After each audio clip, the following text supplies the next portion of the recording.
Hi everyone, I'm Marie, a speech therapist working with children with ADHD. My life seemed perfect, but I need to tell you how it all started falling apart. Have you seen next week's client list? It's packed, my assistant Sarah said, handing me a stack of files. That's great news. More kids we can help. I smiled, adjusting the framed photo of John and me on my desk. My engagement ring caught the light, making my smile widen. By the way, your fiancé called, something about wedding venue options. Oh right, thanks for reminding me. I checked my phone and saw 3 missed calls from John. Balancing my career and wedding planning wasn't easy, but I wouldn't have it any other way. Later that evening, Mom Henderson called as I reviewed patient files. Sweetheart, how are you holding up with all the wedding planning? I'm good, Mom. Just busy as usual. How's Dad? He's concerned, honey. Your brother Jake came by again today. My stomach tightened. Jake, my biological brother, had reappeared in my life 3 months ago after years of silence. What did he want? He was asking strange questions about your college fund, our savings. That's odd. I'll talk to him. The next morning, Jake was waiting outside my office. Surprise, sis. Thought I'd bring you coffee. Jake, this is unexpected, I said, accepting the cup cautiously. Since reconnecting, he'd been overly interested in my life, constantly showing up unannounced. Can't a brother visit his successful sister? Oh, by the way, I met John at the gym yesterday. Cool guy. You met John? You didn't mention that. Random coincidence. We got talking about the wedding. Man, it must be expensive, huh? Those Henderson folks really set you up nice. Before I could respond, Sarah appeared. Marie, your 10 o'clock is here. Jake, we'll talk later, I said, but his words lingered. That evening, over dinner with my adoptive parents, Dad Henderson seemed troubled. Princess, we need to talk about Jake. What's wrong? He's been asking uncomfortable questions about our assets. Your inheritance. Mom touched my hand. Honey, we love you. You know that, right? When we adopted you. Mom, Dad, you're my real parents. Jake might be blood, but you're my family. We're just worried, Dad said. His questions seemed calculated. I squeezed their hands. I'll handle Jake. You've given me everything, love, support, education. I won't let anyone mess with that.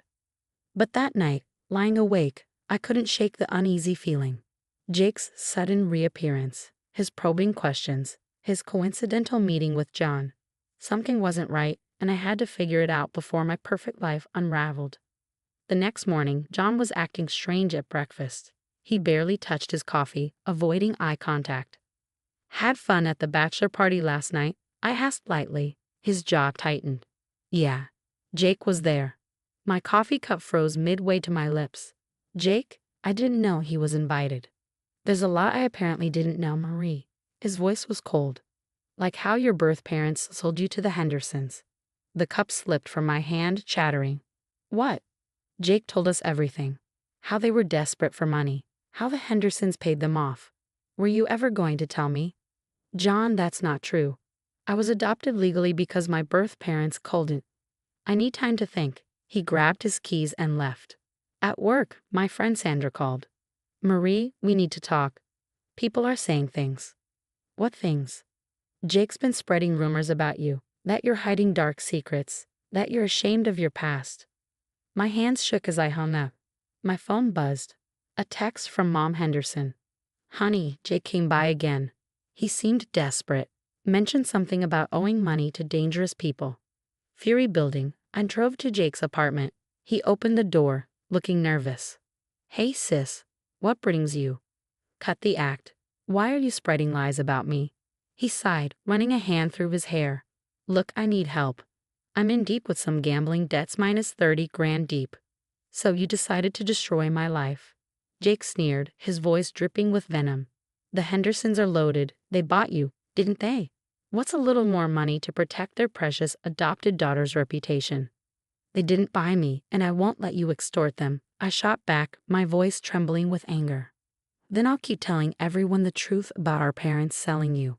Wonder what the parents of your ADHD kids would think about their therapist's sketchy background. Get out of my life, Jake. Whatever you think you're owed, you're not getting it. Wrong move, sis. Very wrong move. I stormed out, tears blurring my vision. My phone buzzed relentlessly, messages from friends asking about the rumors. John still wasn't answering my calls. Jake's threats hung over me like a storm cloud. At home, I pulled out an old photo album. There I was, 3 years old, smiling with the Hendersons on adoption day. The photos told the truth. There was no secret payment, no selling of children. Just love and legal paperwork. My phone rang. It was John. "We need to talk," he said. "Yes, we do, because everything you think you know is a lie, and I can prove it." "I'll come over tomorrow," he said. "But Marie, I don't know if I can trust you anymore." I hung up, my resolve hardening. Jake wanted to play dirty. Fine. It was time to show him what happened when he messed with the wrong sister. The next day, John sat across from me at my kitchen table, the adoption papers spread out between us. "So everything Jake said was a lie?" he asked, examining the documents. "Look at the dates, the signatures. Everything's legal." Before he could respond, my phone rang. The caller ID stopped me cold. Birth mother. My hands shook as I answered. "Hello." "Is it true?" she demanded. "Do you owe us money for all those years of suffering?" "What? What are you talking about?" "Jake said you're rich now, that you need to compensate us for giving you up." My blood ran cold. "He's lying to you too," I said, my voice breaking. After the call, I drove to my parents' house. Mom Henderson opened the door, her face etched with worry. "Marie, honey, we need to tell you something," she said. "Jake tried to blackmail us," Dad added, holding a folder of papers. "He said if we didn't pay, he'd report your clinic for client mistreatment." My knees buckled. "He what?" "We hired a private investigator," Dad continued. "Jake's done this before." I scanned the documents with trembling hands. 3 fraud cases in 2 states, restraining orders, extortion attempts against other families. "He's trying to destroy everything I've built," I whispered, tears stinging my eyes. "There's more," Dad said. "He's been feeding lies to your birth parents too, telling them they're owed compensation." My phone buzzed. A text from Jake. "Final warning, sis. Pay up, or tomorrow I start calling your client parents about their kids being mistreated." I stood, my determination solidifying. "I won't let him hurt my kids," I said, my voice steady. That evening, I made a series of calls. First to Sandra, my friend at the courthouse. "I need every legal document you can find on Jake Mitchell." Then to Sarah. "Pull all the security footage from when Jake visited the clinic." Finally to my old college roommate, now a detective. "Can you run a background check?" Piece by piece, the evidence came together. Jake's pattern was clear. Find vulnerable families, exploit their emotions, and extract money. But he picked the wrong target this time. I set up cameras in my office, knowing he'd show up again. Sure enough, the next day, he stormed in. "Last chance, Marie. 30 grand, or I start making calls." I recorded everything, Jake. Every threat, every lie. "I've got proof of your frauds, too." His face went pale. "You're bluffing." I played the recording of his blackmail attempt against the Hendersons. "You really think I'd let you hurt my family? My patients?" I said, standing firm. "You picked the wrong sister to mess with. You think you're so perfect, don't you? The successful one. The chosen one." "No, Jake, I'm just someone who chooses to build rather than destroy." I watched as the fight drained out of him. "Now get out." Later, I met with both sets of parents, adoptive and biological, and showed them everything. My birth mother wept. "He played us all. Use our guilt against us," she said. Mom Henderson hugged her tightly. "We all love Marie. That's what matters." That night, John called. I was an idiot for believing him. "Yes, you were," I said. "Can we talk? Really talk?" I hesitated, thinking of trust and betrayal. "We can talk, but things won't be the same." The next morning, a text from Jake's girlfriend arrived. "You should know he owes dangerous people money. Loan sharks. They're not patient." Perfect. Jake's own choices were catching up with him. I forwarded the evidence to my detective friend. That night, I sat in my office, flipping through childhood photos. There was little Jake before the bitterness consumed him. My phone buzzed again, a threatening text from Jake. But I wasn't scared anymore. The truth was my weapon, and I had an arsenal. "Your house of cards is about to fall," I whispered to the screen. The morning news hit like a bombshell. Local man arrested in connection with multiple fraud cases. Jake's mugshot stared back at me. Did you see the news? Sarah burst into my office, beaming. Those loan sharks Jake owed money to. Turns out they were running an illegal gambling ring.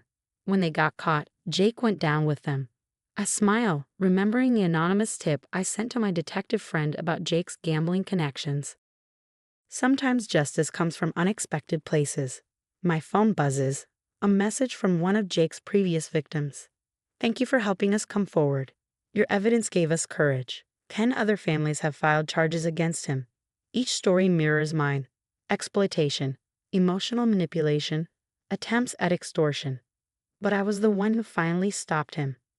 Marie, I look up to see John standing in my office doorway. Can we talk? We sit in the park where he proposed. He speaks first. I've been an idiot. Yes, you have, I say, my tone calm but firm. I should have trusted you. I should have asked you first instead of believing Jake. I twist my engagement ring thoughtfully. Trust isn't just about love, John. It's about respect. You didn't respect me enough to hear my side. I know, he says, his voice heavy with regret. I'll spend every day making it up to you. If we get married, I emphasize the if, things will be different.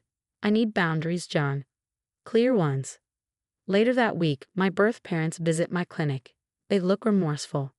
We're so sorry, Marie, my birth mother says. We let Jake manipulate our guilt. I understand, I reply, my tone measured. But I need space. I have a family, the Hendersons. You can be part of my life, but on my terms. The wedding is smaller than originally planned. I walk down the aisle with Dad Henderson, Mom beaming from the front row. My birth parents sit quietly in the back, respecting my wishes. Jake watches the ceremony from a jail cell, awaiting trial for multiple fraud charges. His gambling debts caught up with him, and those loan sharks weren't thrilled about him cooperating with the police to save himself. You look beautiful, John whispers during our first dance. Thank you, I say, keeping a slight distance even in his arms. Trust, once broken, takes time to rebuild. My practice continues to thrive. The kids I work with make progress every day. Their trust a precious gift I'll never take for granted. Unlike Jake, I choose to build, not destroy. Mom Henderson asks about Jake sometimes. Have you heard from him? He's where he needs to be, Mom, I reply. Some people don't change. The last time I saw Jake was at his sentencing. 5 years for fraud, plus civil suits from his victims. He tried to catch my eye, but I looked away. Sometimes the best revenge is living well while karma does its work. On my new office wall hang 2 framed documents, my marriage certificate and my therapy license. Proof that Marie Henderson, not Mitchell, built something real, something honest. Ready for your 3 o'clock? Sarah asks, poking her head in. Always, I reply, smiling as I adjust the nameplate on my desk. It reads, Mary Henderson, speech therapist. The past is behind me now. Jake's choices led to his downfall, while I rose above his schemes. Family isn't about blood, it's about choices. I chose integrity. I chose the Hendersons. I chose my own path. And John, he's learning that love without trust is like therapy without honesty. It only works if both sides are willing to do the work. We're getting there slowly.